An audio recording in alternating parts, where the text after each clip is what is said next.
Chiqib oling aka. Nima? Okey. Yo'q, xatno. Qani o'sha unaqdan syomkada kiysin anaqada. Ama bilan dalch yuraman. Qani bak, mashinani ham bayonnoma qilsin, chiqaring ko'ramiz.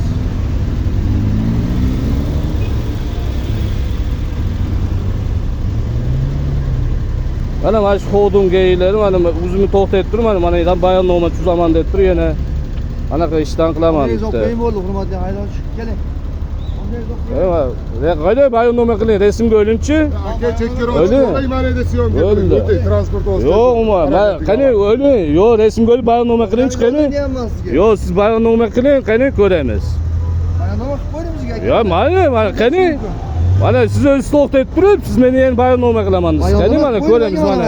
Mana. Bular taqiqlangan belgida, ma'lum, bunga farqi yo'q. Taqiqlangan belgida mana o'zi to'xtatdi, mana endi bayonnoma qildi mana. O'zi gapirib turibdi mana bayonnoma qildim deb. Bayonnoma qilib qo'ydim. Mana. Mana shu geyi o'zi meni o'zi to'xtatib turib, mana yerda anaqa taqiqlangan joyga qo'yib turib, mana rasmga olib turib bayonnoma qilib qo'ydim. Xuddina qaydan kelganda. Mana guvoh ekanlar mana xodim, yangi xodimcha. Bularga o'tayrakka qo'rquv ish. Mana shular bayonnoma qilibdilar. Mana menga ishtirok keladigan bo'lsa, mana shularni o'zlariga bayonnoma aytamiz.